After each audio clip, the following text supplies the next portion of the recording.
Now we're going to look at workplace health, safety and welfare.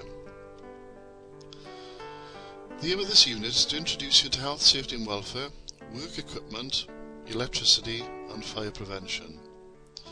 And by the end of this unit you should be able to identify the four main types of safety signs and their colours, name the 5 ways that work equipment can cause accidents, give the 4 ways in which to deal with an electric shock, and state the 3 elements involved in the fire triangle.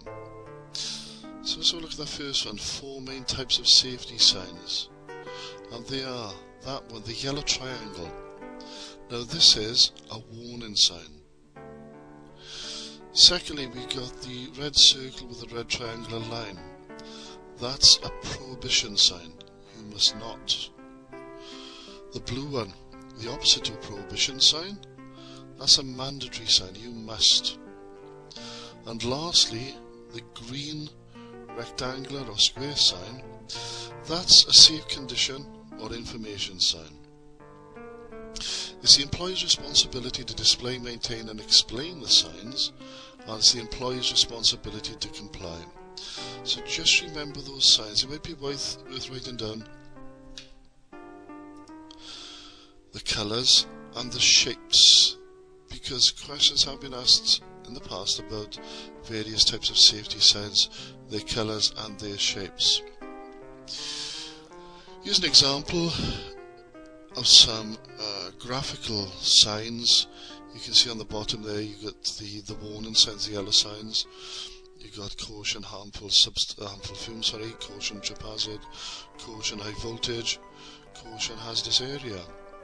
You got some blue signs, hand protection must be worn, you must report all accidents immediately, you must stack correctly. Some mandatory signs. Then the prohibition signs, smoking and naked flames prohibited, do not drink water, do not smoke beyond this point. And a couple of signs there, first aid box, so giving you information, and emergency eye wash, giving you more information or safe conditions there. And these are some actual signs I took a picture of in Cardiff a few months ago. And if you look at these, the main detail to the sign is usually in rectangles or squares. For example, you've got on the left hand side, report all accidents immediately, protective footwear must be worn. The actual graphic is in a circle, but the detail is in a rectangle, and this is how you'll normally see the signage these days. We've got a couple of yellow warning signs, danger, deep excavations, danger, stop, look, listen, beware of trucks. And just below that, no access for unauthorised personnel, prohibition sign.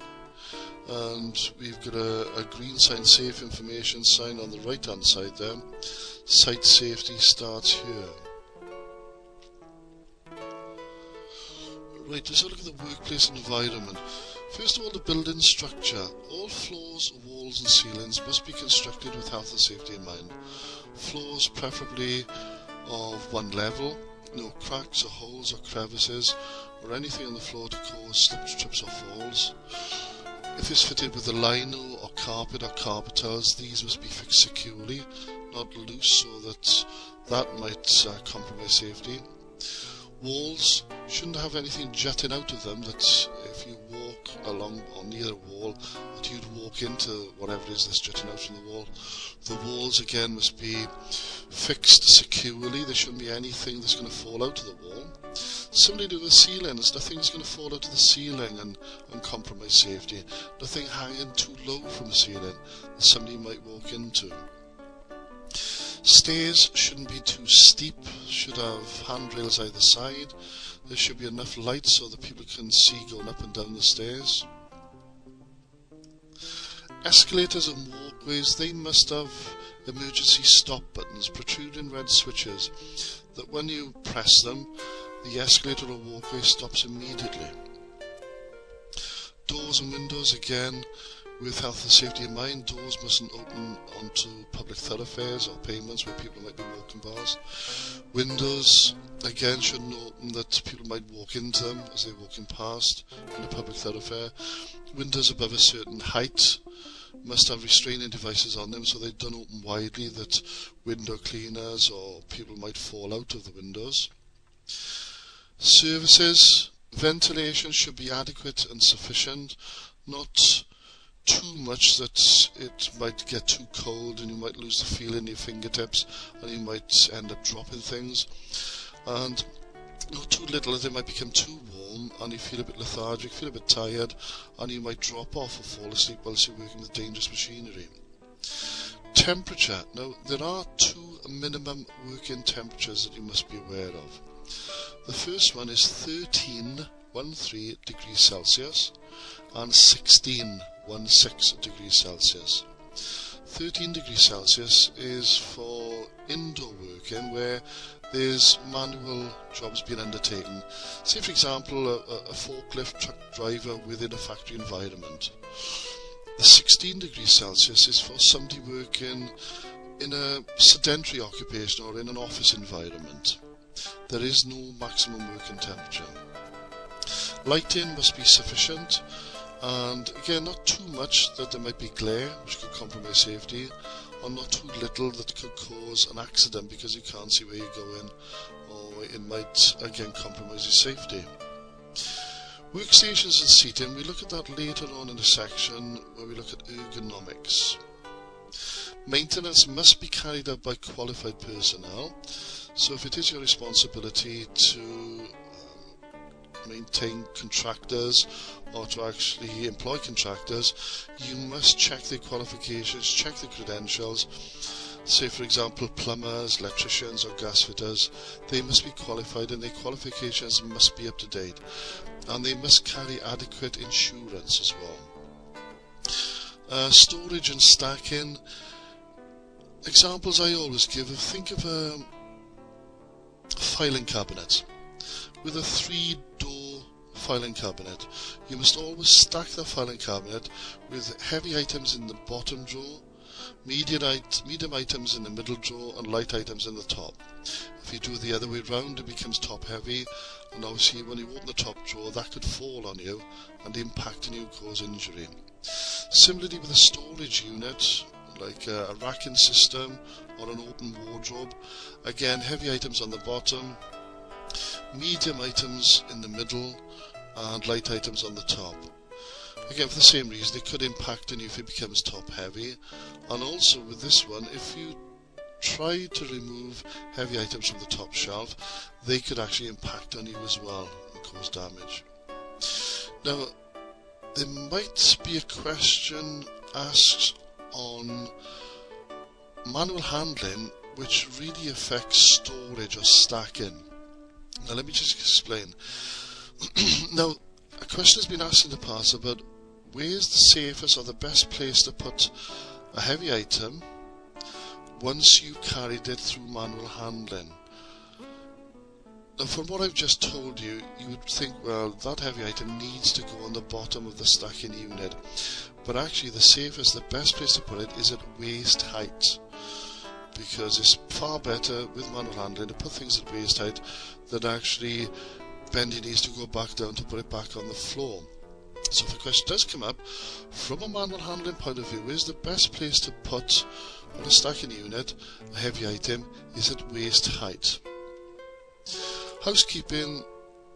Again, good housekeeping is about keeping things clean and tidy, keeping clutter out of the way, keeping waste bins empty, keeping pathways clear so there's not any tripping hazards during the working day. Now let's have a look at work equipment.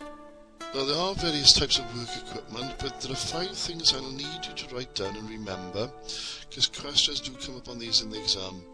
And this is how work equipment interacts with us to cause danger. Now the first one is traps or entrapment. This is where, as an example, a supermarket conveyor belt. You might get your fingers trapped between the moving part of the conveyor and the framework itself. Entanglement, that's being drawn in or pulled into an item of machinery, like a paper shredder for example. If you were wearing a loose tie, a loose piece of clothing or long hair, and that went into the paper shredder, it could pull you into it. Contact, coming into sharp, quick contact with perhaps a saw, like it shows on the graphic there, or a very hot or cold surface. only for a short period of time. Ejection, this is where particles are shooting out from the machine, perhaps sparks or metal particles, or perhaps stones from a strimmer or a lawnmower, for example. That could cause problems, but that's called ejection. And lastly, impact. This is when something falls onto you or impacts on you, like the top heavy filing cabinet, for example. So remember those 5: traps or entrapment, entanglement, contact, ejection and impact. Always report any defective or badly maintained equipment to your supervisor and tell your colleagues not to use it. Now this is where I always say, use your initiative. Don't always assume that somebody else has already reported a fault or a problem. If you see something that you think is not quite right, the sound of the machine is not as it should be, or there's some smoke or fumes coming from it, then try to turn it off straight away, put a notice on it, do not use, and report it to your supervisor straight away. Again, don't assume that somebody's already reported it. Take the initiative. Never improvise with equipment. Always wear clothing suitable for the task and equipment used. Always ensure equipment is well maintained. Again, that might not be your responsibility. That might be the responsibility of your catering contracts manager or other contracts manager. But again, it'd be up to them to ensure the equipment is well maintained. Never remove safety guards or bypass interlocks when the machine is in operation. Now, if a question comes up on safety guards, a safety guard is something that prevents the machine from working if it's removed. If you remove a safety guard, the machine must stop immediately. Or if a safety guard is absent, the machine won't start.